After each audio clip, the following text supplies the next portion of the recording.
Studios in San Luis Obispo. It's time. It is Living the Run. We're not just chewing the fat, we're getting rid of it. We are your home for everything health and fitness. Living the Run is being brought to you by Puma Aquatics, Standard Process Nutrition, Peak Performance Massage, and to the chiropractic team at Slow Wellness Center. Here are your hosts for Living the Run, Rex Stevens and Paul Tarek.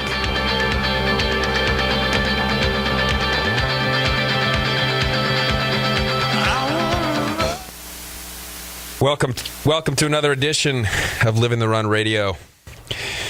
An edition that follows the aftermath of a bone-chilling, mind-rattling, emotionally demoralizing dark day at the Boston Marathon on Monday. I'm your host, Rex Stevens. Olympian Paul Tarek is out. Sitting by my side, retired Major League Baseball catcher Adam Melhuse, producer Max Woodcock in the studio as well. If you want to follow us online, check us out at livingtherun.com. Facebook.com. You can follow us on Twitter. If you got a story to share as it relates to the Boston Marathon, call us. 805-595-ESPN. 805-595-ESPN. Let's make this clear from the get-go. We are not journalists. We're not professional radio guys. We're not guys who have any experience covering these types of events, Adam. Simply two guys hoping to bring something real over the next hour. We got a couple of pretty big guests. Julianne Taylor, who ran in the Boston Marathon on Monday. We got Winter Vinecki, who's been a part of some pretty amazing things herself. Trials, tribulations in her own life. Father dying at 9 years old from prostate cancer. She was a part of the New York City Marathon last year when it got canceled. She stayed to help out in the aftermath. But, when I took over this gig from Ryan Ferran, I never anticipated having this on the show. I got to say, we expect fun interviews. We expect to be wowed by incredible athletic stories, athletic feats. We expect to learn and expound upon a myriad of health issues. But these despicable cowardice, selfish acts that flooded the street corners, flooded the finish line in Boston, not something that has ever been on our agenda. I know, Adam, I asked you to come in, and I imagine it's not a topic you ever expected to come here on Living the Run. But our expectation, I think, at the end of this show is to do what we always do, and that is to get into a forum that we call Tips and Takeaways and have something for listeners to take home for tonight and for tomorrow, to look at something positive, to look at something on the bright side, because for every low there is a high, Adam, and I think we see the case here. You as a former Major League Baseball catcher, I got to ask you right now, very first question, what makes Boston special? What made it special to play in that city? There's the support from the fans there. Is second to none. It's an incredible place to play. The downtown itself, just cruising around on Boylston Street and the shopping, and in 2003 getting a chance to go there, obviously during the regular season, but during the playoffs, that just took it to a whole new level. You got, and the name is escaping me, the band, I'll think of it, but they're playing on the rooftop in right field, and the place is just going nuts. It was goosebumps. It's so cliche, but it was actually goosebumps on the skin going, this is unbelievable. The place is going nuts for 3 straight hours. Yeah, and you see, I think you see that in almost that entire town, from the hockey, from the basketball, from the baseball, and from their marathon. When you think about the slow marathon here that just took place 2 weekends ago, incredible event here. I think we had close to 6,000 participants. You go 30,000 plus in Boston, you get a significant amount of fans and watchers out. It just, the level of commitment, the level of competition, the level of unification of a city, a great place, great town, and you see these kinds of events happen in a place like that, but no better place for it to happen, because those people are going to come back with some punch and some gusto and turn this thing for a positive. Well, I was reading last night, just kind of trying to get, up to speed on it. I was traveling when it originally happened and caught bits and pieces of it, but you talk about something positive coming of it.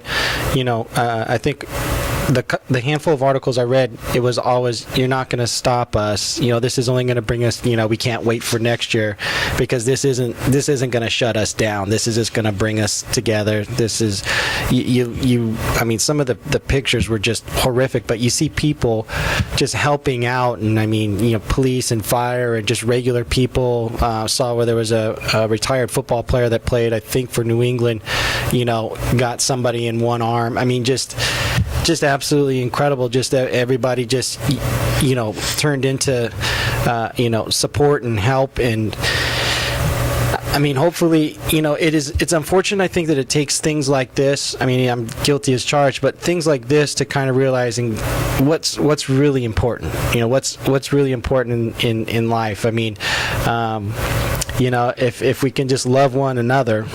I know that sounds kind of corny and all, but I mean, it's true. If we can, love one another, kind of be an others-centered type of person, but the world wants us to be, fleshly, and wants us to be mind, go for self.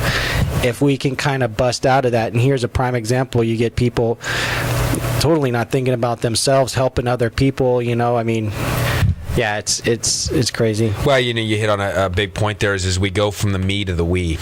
These acts that happen on Monday were selfish. Their I mentality, their me mentality, but it is immediately reversed with a we mentality. People with bravery, people with courage, people with fortitude, people not thinking about themselves, their own lives anymore, but thinking team, thinking we. All I can think of the word that sums them up is union. You had a complete unification of mind, body, and spirit among those fighting for their lives, fighting to save, fighting to be a part of the healing. We talk about the Bob Seger song in here, right? We said that about Against the Wind. And, he uses that phrase that says, I'm living the run and running to live. And, we get this show here called Living the Run. And that literally was what was happening is you had people out there living the run, living their dreams, people running for all kinds of reasons, whatever it might have been. And then all of a sudden there was a scramble running to live. But what you saw was more people going in than coming out. It was going in to save, going in to serve. It's an interesting thing. We had not long ago in that NCAA basketball tournament, you had a guy go down with a pretty big injury. And what was so interesting, I found, was how fast one player, Luke Hancock, ran to his side. It seemed as though a lot of people got into chaos, as they do in a traumatic situation and in a fearful situation. One guy went in immediately, laid down, comforted, and prayed. And you saw that on an exponential level in Boston. One after another going in, putting their arms around. And the reality is, and we said this, Adam, nobody knows what to do per se in that situation other than to be human, to use the spirit that we're given, give that innate reflex and response, and to serve and to love. And I think you saw that on an exponential level in Boston, and super amazing thing. Looking forward to talking to Julie Taylor here in moments. Got a great show here for you. Again, we're going to try to leave you in a positive way. Paul Tarek says, give my love to Boston. I know he wanted to be here today. Paul's out for a work responsibility, but you sitting playing, Paul the same. He's been in front of big stadiums, been in front of big athletic events. You hope, I imagine you've been in situations where there's some stressful kind of deals. You hope, how fast can you get it out of your mind? How fast can you go on to the next game? How fast can you get back to the family? How fast can you get back to forward to, normal life, if you will? Talk a little bit about that, Adam. Yeah, I mean, it's one of those things where you're playing in front of a lot of people, high stress situation.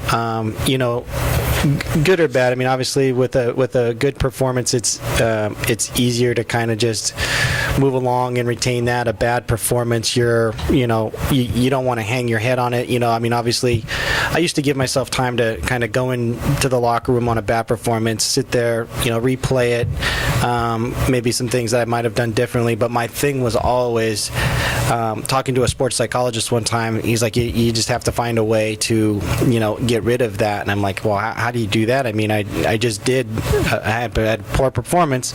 Now you just want me to get rid of that. I mean, I keep thinking, he's like, well, have something. So my thing is that when I got into the shower after the game, if it took me 20, 30, an hour to get in there after I wanted to replay it in my head over and over, whatever I want to do, but once I was in there and I showered up, it was washed off. It was gone. So that was my thing. As soon as the thoughts started to come back in my head about, wow, how did I miss that? Nope, it's gone. I washed it off. It's gone. Tomorrow's a new day. Those are the guys that are successful. I mean, talking strictly baseball, I guess it can carry over to whatever, but I mean, I looked at a picture the other day of a team my first team that I got drafted, played professionally with, and there was myself and I believe one other guy, Shannon Stewart, who had a really good career with the Twins, and banged around a little at the end of his career with the Blue Jays, Twins, I think. Maybe not the Twins, but I know he was, like I said, banged around. But I think a 10-year career was an outstanding player. But he and I mean, there was other guys on that team. Stu was pretty talented, but I mean, there were certainly guys on that team that were more talented than me. So it was like, what was the difference? I don't, I mean, at the time, I certainly didn't get it. I wanted it more than anyone. I was fully convinced of that. I certainly wasn't, as talented as most of the guys. And as each year goes on, you got guys who just can't deal with failure, guys who are studs coming out of high school and they're, the whole town rallies around them, and now all of a sudden they go 0 for 4 and they don't know what to do. So it's just like, so it's tough. I mean, it's just it's a grind, and it's you hear the saying that baseball's 90% mental. It is, but I think kind of thinking in my head right now, how does that pertain to just regular life? Well, I think it's similar, specifically with this. I mean, you don't go into the shower and wash it away, and this is going to stick. This is going to be something, but I don't know. I'm obviously not a psychologist, but how would they, you're going to replay that event. You're going to, especially if you're one that's right there and the whole thing went down. I mean, I was reading where it was like pellets and nails that were in this thing. I mean, just one doctor pulled out, I don't know, a dozen nails from somebody. I mean, just crazy stuff. And if you were right there in the midst of that, I don't know how that you get over. I mean, those visions in your head. I just looked at a couple pictures that were posted online, and it's just like, wow. I mean, it totally put it into perspective how bad this thing was. I mean, I thought, okay, a bomb, and then you read the ticker at the bottom, okay, 3 dead. Wow, that's pretty gnarly. But you're thinking bomb, okay, 100 of people, so I'm not trying to downplay that, but and then you look at these pictures, with, literally a guy had half of his leg blown off, and people are losing limbs and everything else. I mean, it's a crazy deal, but within it, and that's what makes this. I think we're gonna try to take this show and make it great. Is you got people that have wounds, but we all have wounds, and how do you get through them? And you get through them through guys. I like this guy, Carlos Arredondo. I'm probably messing up his name. Had a son that died in Iraq, and here he is, a guy that runs towards the smoke following the explosions. No regard for his own life, only regard for others. He used the training he received as a fireman in Costa Rica to make tourniquets. And he made a tourniquet even out of a United States flag. And you can see this as they were able to then get one of the folks he assisted, get him onto the ambulance, and they changed the tourniquet out. But here he is. He's holding a tourniquet that he made, a United States flag that says, "We are one. We are fellow Americans, and here I am in the middle, and I'm going to take whatever I can, whatever resources I can to do that." Take that to an account, and this is where we say, hey, how do I help? How do I get in and help, and what can I do? A guy comes out, and he begins to pour orange juice for young kids who are just sitting up against the wall. Maybe their parents had gotten hurt. Maybe they hadn't seen their parents or lost, and you see some kids that could just use a drink. There's little things like that that go a long way. Another female who helped collect medals for folks and helped them find their medals that they were supposed to get at the end of the race, donned those medals on them, and named them champions. Amazing stuff, amazing stories. We're going to hit more. We got Julie Taylor, I think, is going to be coming in here studio in just a minute. She ran on Monday, is going to share with us her experiences.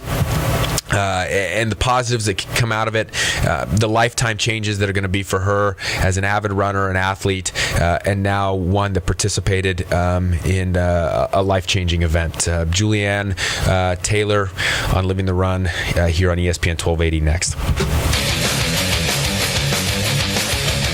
You're listening. We're back with Living the Run.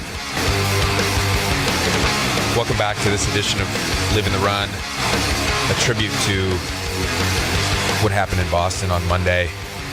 Again, in about 20 minutes, we're going to have Winter Vinecki, 13-year-old. We've had before, inspiration, lost her father, pancreatic cancer, 9 years old. Phenomenal triathlete, phenomenal aerial skier, but a part of some pretty traumatic events as well. Was in New York City last year for the marathon there and was there to serve and help. And so we'll check in with Winter in about 20 minutes. But right now, super excited, thankful to have Julie Taylor in studio with us. Julie participated Monday in the marathon in Boston. Julie, thanks for joining us. Oh, thanks for having me.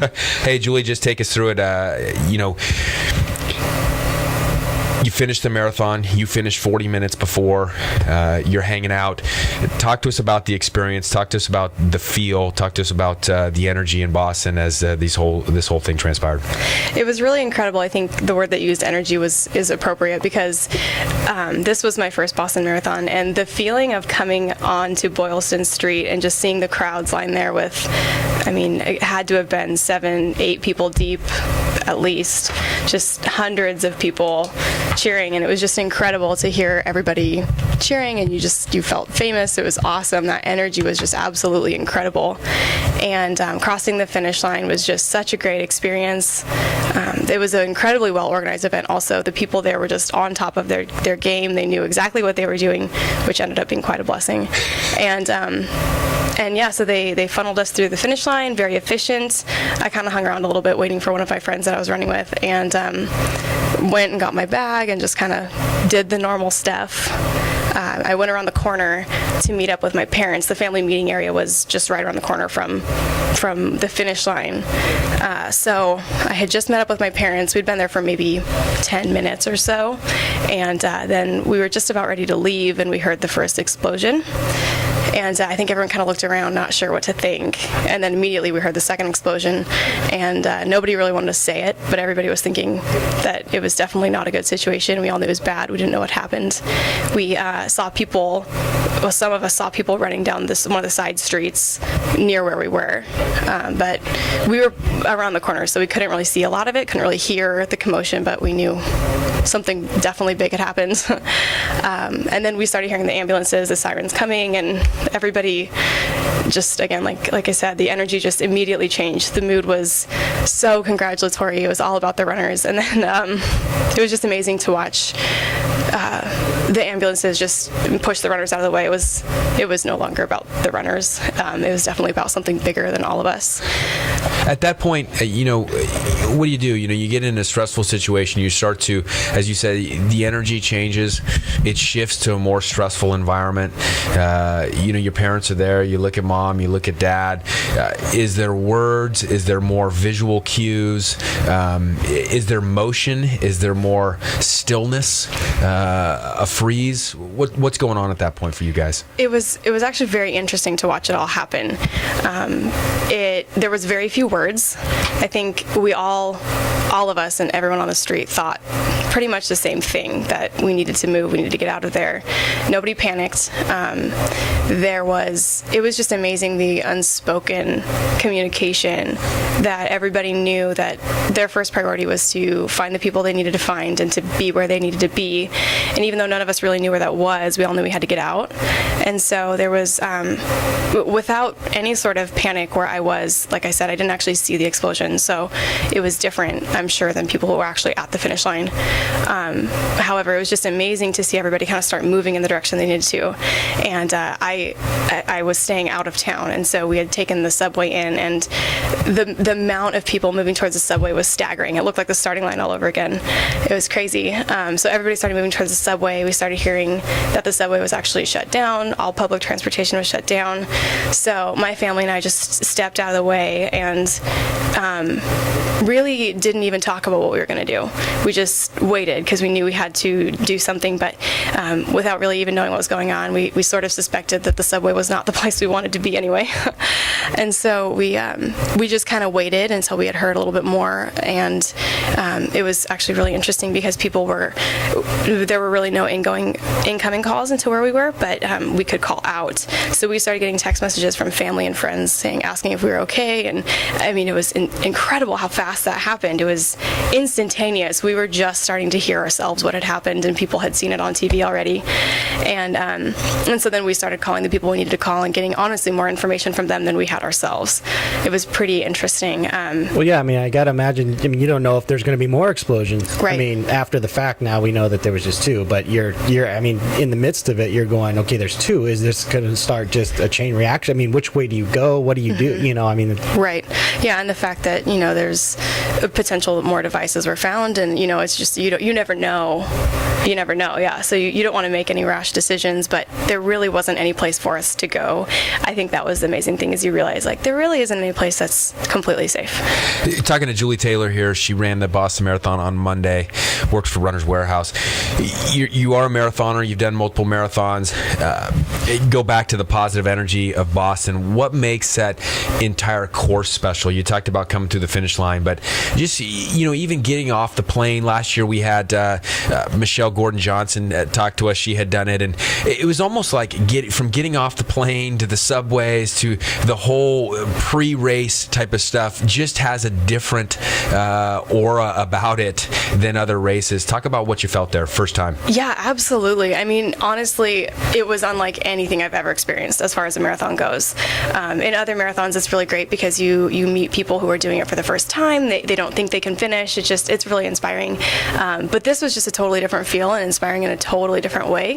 The fact that those people had worked so hard to get there. They were not first-time runners, pretty much any of them, except if they were doing it for charity.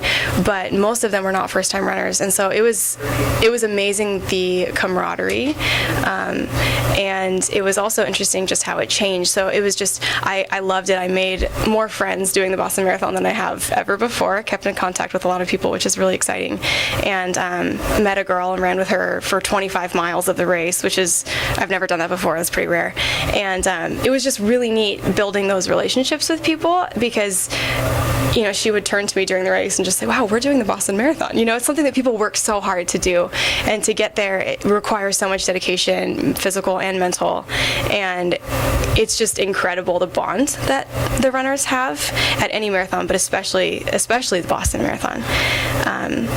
And it was really interesting too, because that did not change, and I think that was one of the most beautiful things that I saw on Monday was the camaraderie between the runners, and it was incredible talking to people afterwards, where typically the conversation would have been, well, did you get your PR? How'd you do? How'd you feel? How about that Heartbreak Hill? Did you make it?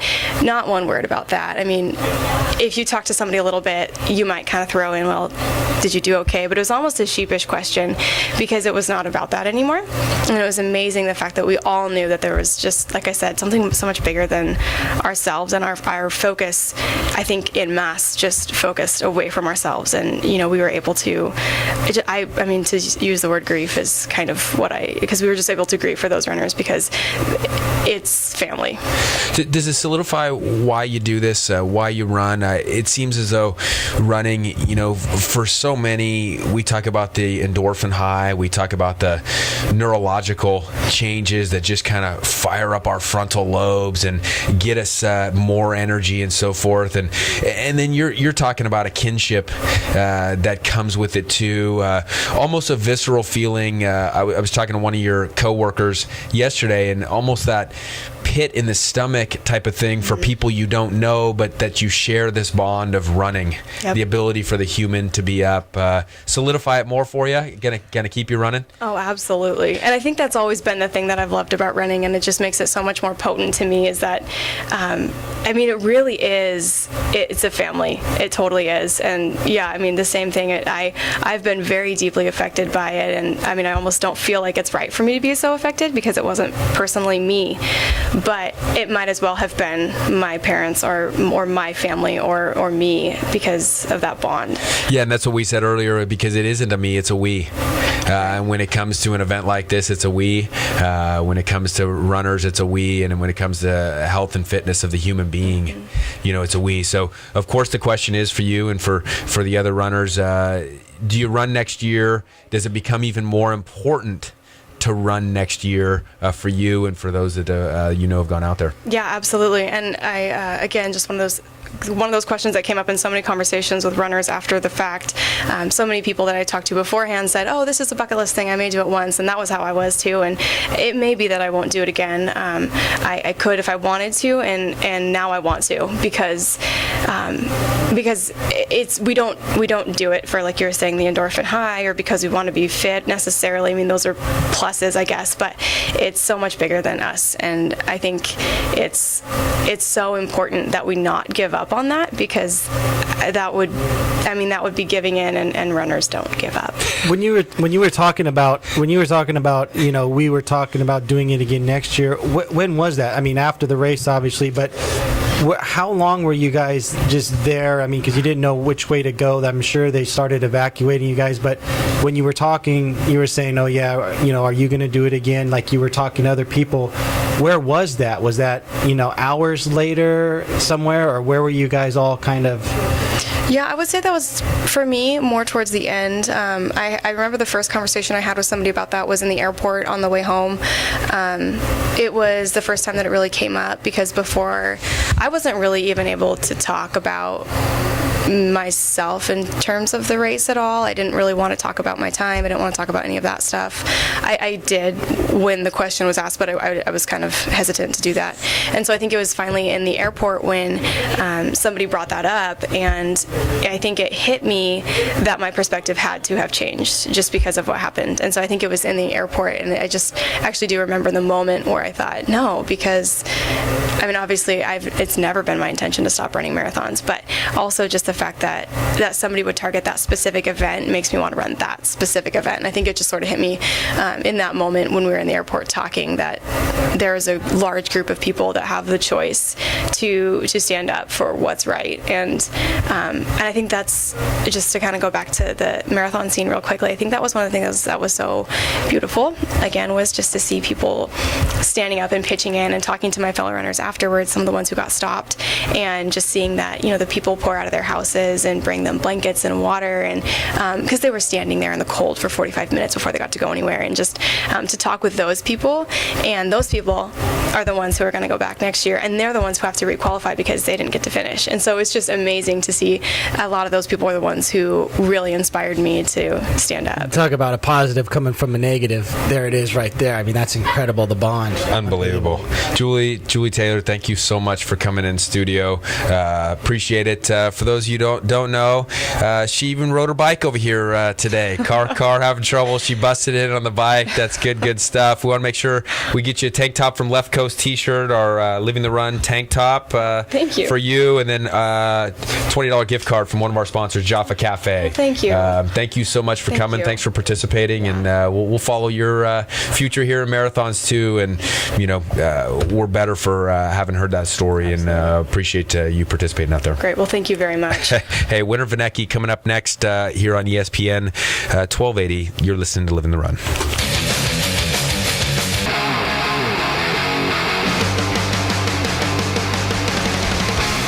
We're back with Living the Run. Welcome back to Living the Run. If you missed any of that interview with Julie Taylor, finisher at the Boston Marathon on Monday, I think she ran a pretty fast time. She came in just before the series of events that took place out there, but good perspective from Julie. And if you get a chance, listen to that interview tomorrow or in the next couple days on the podcast, do that. We'll put it up for you. She said something good, Adam, as she left. She said, I just continue to pray something good is going to come out of this. And the more that we can get the stories out there, the more that we can see the courage, the more that we can see the hope, the more that we can look at the laughter, the less we'll see the fear, the less we'll reflect on the sadness, the less, we'll reflect on the demoralization of some of the events that took place. But, our next guest, amazing guest. We've had her a couple of times now doing incredible things around the world. She understands some of the highs and lows of life as well as anybody, and she's only 13. She's looking to run 7 marathons on 7 continents this year, a part of the New York City marathon last year that got canceled as a result of Hurricane Sandy. She stayed, she helped.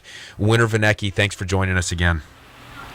Thanks so much. I'm glad to be here. Winter, awesome to have you as always. Talk a little bit about some perspective here. You've had some different trials in your life, starting with your father, losing your father at 9 years old to prostate cancer. And I know that's your big platform these days. You were there in New York last year. Talk about the unification of people when it comes to running, when it comes to marathons, when it comes to just that innate spirit that brings us all together. I think the main thing with runners is when we're out there running with each other, it's not just you're by yourself, because you're running with all those other people who have similar goals and similar dreams. Like those people in Boston, they were all running for, most of them, that was their life dream and their life goal of completing. So I think especially with the runners, it really unites us, and with these tragedies like this, it almost brings us closer. One of the main things I think with these different tragedies like this is it really makes us realize how much each day we need to really take advantage of each day, live each day like it's your last. My dad waited to do everything he wanted to do and never got to do any of those things. All those lives that were taken in all these different events, it just really awakens you to realize how precious each day is. You're going around the world now. You're going to run marathons on all the continents. Talk about what you see when you go to the other continents. You meet people that maybe you don't speak the same language with. You meet people for the first time. You're in groups. You're in surroundings that are unfamiliar to you. The girl we just had on, Julie Taylor, she kind of said a lot of times it's unspoken word, unspoken communication through vision, through what. What's been your experience with these types of different environments, changes in environments, whether good or bad, new or old? I think most of these marathons are beyond just doing a marathon on all different continents. When I was in Eugene, Oregon, you were basically running in the footsteps of legends like Steve Prefontaine. Then to go to Kenya in Africa, where it's completely different culture and completely different people. They spoke, I think it was Swahili, I only knew one word, jumbo, which was like a slang for high, but yet you could still understand each other. As soon as we arrived in Kenya with our other international runners, we immediately, in our group, bonded and became great friends, living with each other in this little camp in the middle of the wilderness in Africa. As soon as we arrived, there was a bunch of the Maasai tribes who were up on this huge rock right next to our camp. We immediately went up and greeted them, and they were already becoming our friends and becoming people who we would never forget, despite not even being able to talk to them. We got to go, to the Maasai camps and see how they lived and see how happy they were, even though they had so little. Then going on to Antarctica, we were with like 100 people total on this one boat for 2 weeks, traveling to this end of the world where rarely anybody gets to go, yet it's so amazing. You meet so many amazing people from around the world, even though some people are like those Maasai tribes who you can't even communicate with. Hey, what struck you most in New York last year? I know you went there to run the marathon. The marathon got canceled. You were a part of trying to help clean up that city, help clean up some of the pandemonium. What event or what moment in time struck you the most there, standing out of humans coming together and creating what we've said on today's show, a we mentality rather than a me mentality? I actually wasn't planning on running New York City. I was there, though, to help support our Team Winter athletes. We had 10 athletes who were going to be running for Team Winter at that event. And after it was canceled, my mom and I decided that we weren't just going to, go home. We didn't have anything planned, so we decided to help out the next day. Once we got out there and saw all the people helping out at these different places, we were in one of the most rural parts of town where there was so much needed help. At the end of the day, when we had to leave, it was almost sad because we wanted to stay and help even more. And that just shows, how much, when in times of need, how great we can put aside just ourselves to be able to help our own kind and help people who truly need the help and not just thinking about yourself. What's next for Team Winter? And if you haven't seen Winter's site, she's got teamwinter.org. I know I love the tagline, chasing down prostate cancer.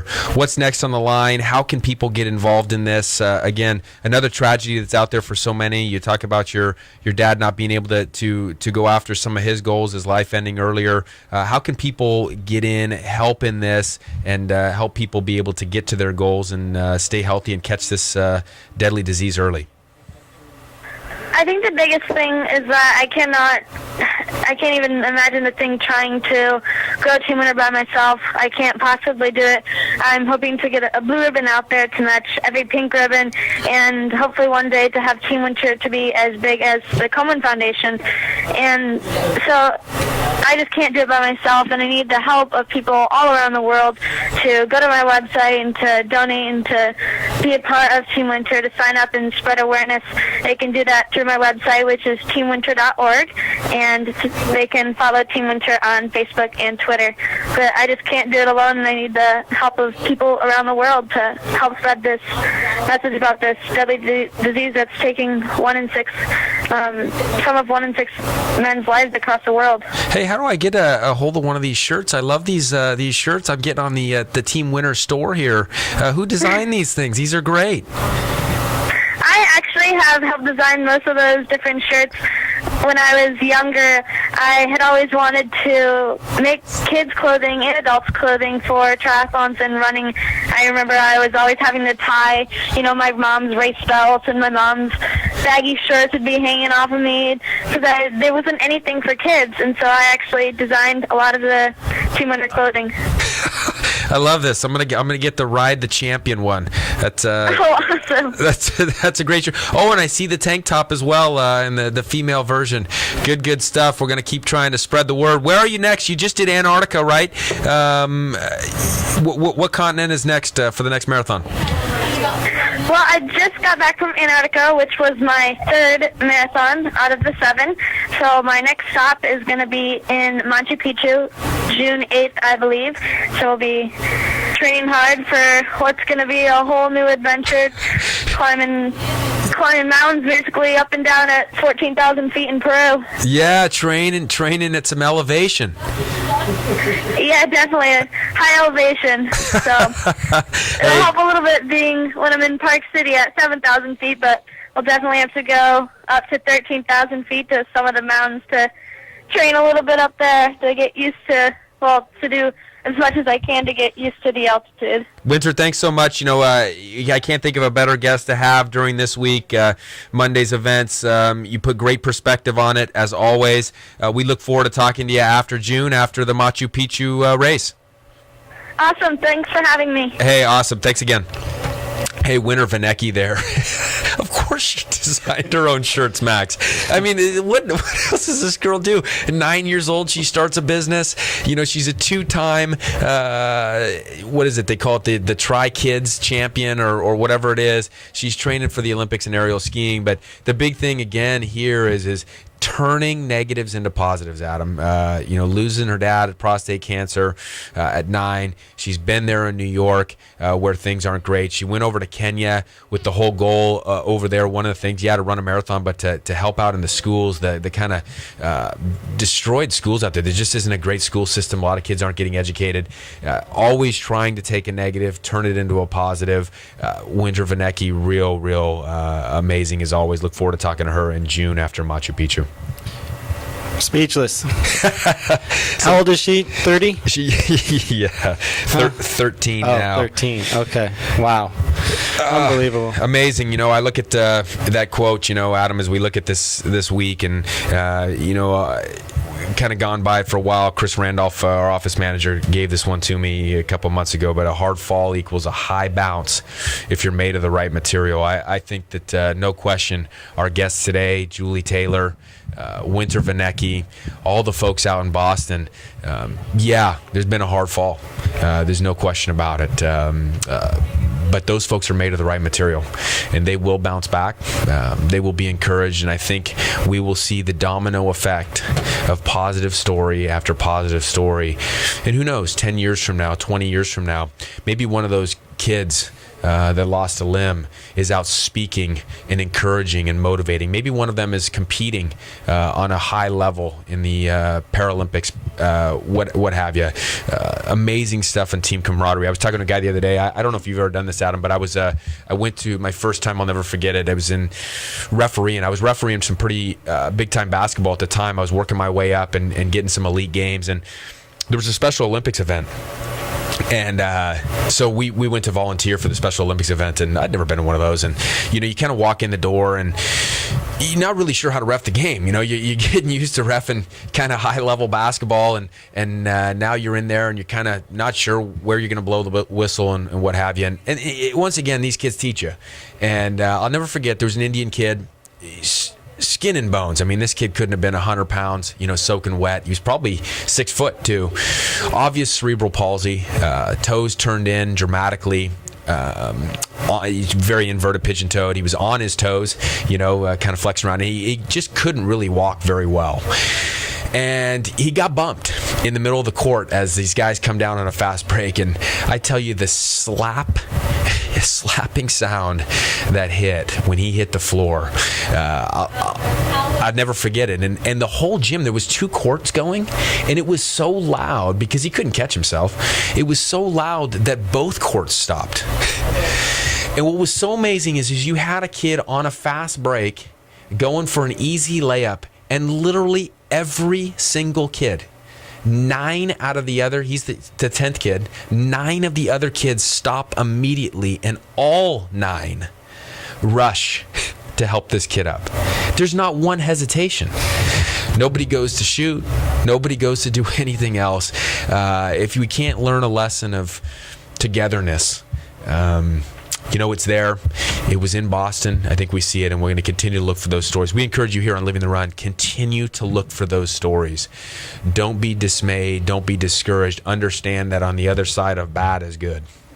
And there always will. There can't be bad without good. There can't be valleys without peaks. And so look for the peaks. Look for the goods. Yeah, definitely. They're not going to be all mountaintop moments. You got to have some valleys, but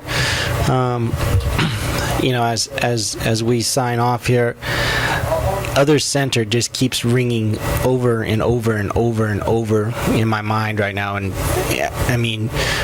we heard it from both guests. I can just try and picture myself at the airport with all these people just bonding together. You run and just other centered, caring for others. So let's bring that here. Let's use that. We talk about a bad to a good. Okay, let's be a little more other-centered and not so self-centered. Yeah, tip and takeaway for sure there. Get other-centered. Get into the we. Get away from the me. I think that's the big thing. Thanks so much to Julianne Taylor for coming in today. Thanks so much to Winter Vinecki, guest as usual. Adam, thanks for coming in and sitting in with me on this show. It's a tough show for us, I know, but no question that we were down, but we're looking up. We're going to turn negatives into positives. We're going to take that bad, turn it into good. And as they sang in Boston, they sang, "Be strong, Boston. Be strong." So be strong, Boston. Be strong, Slowtown. Be strong, America. Thanks for joining us here on Living the Run. Stay tuned for the CJ Silas Show.